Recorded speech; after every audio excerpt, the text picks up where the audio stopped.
Imagine this 5 years from now. May properties ka, may passive income, at hindi ka na umaasa sa paycheck mo. You're not stressed about bills, at hindi ka na paycheck to paycheck. You have options, you have freedom, you have time. And the crazy part, it did not start with 10 properties. Guess what? It started with one. Just one decision that changed everything. But let's be real, hindi ito mabilis. Hindi ito flashy. At hindi ito TikTok overnight success. And that's where most people stop listening. Because slow does not look exciting. And ang totoo dyan, slow actually works. It works in real estate. In real estate, the people who win are not the fastest. They are the most consistent. You've been working hard, trying to save what you can, trying to figure out where to start. Pero habang tumatagal, tumataas rin yung presyo ng bahay. You scroll online at nakikita mo yung ibang investors. 5 properties, 10 properties, may passive income na. Tapos ikaw, looking back, nagsisimula ka lang. And you start thinking, am I too late? Did I miss my chance? Or worse, baka hindi sa akin to. So instead of starting, you delay.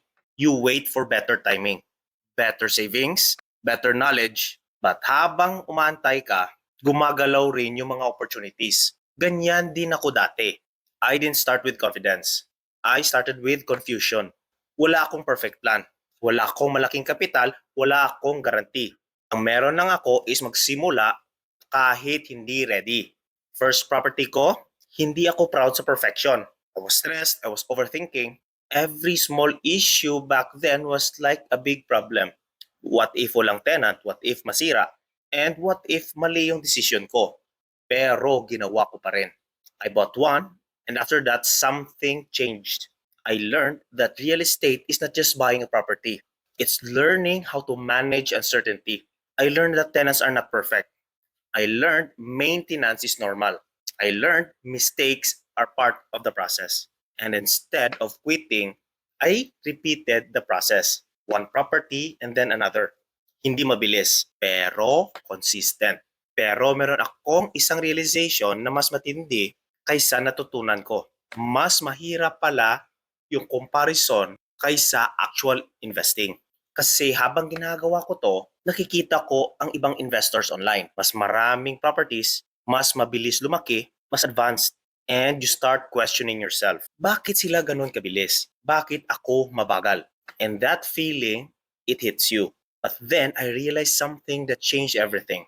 We all have different situations, different income, different timing, different responsibilities, different risk tolerance, different journeys.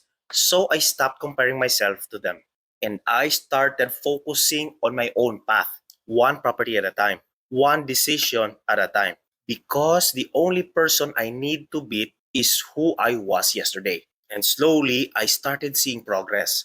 And I told myself, you'll get there. So if you feel behind right now or overthinking your first move, this might completely change how you see real estate. Because slow wealth is actually the safest path to real wealth. Lesson 1, one property rule. Most beginners make the same mistake. They think that success is about quantity. More properties is more success.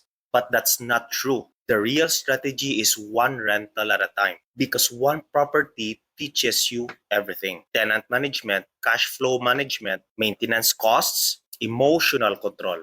You don't just buy a property, you learn the game. Then you repeat. And over time, that's how portfolios are built. Lesson 2 is cash flow truth. Let's be honest, appreciation really feels good, but cash flow keeps you alive. It keeps your properties alive through the bad times. Because without cash flow, you're stressed. You're reactive.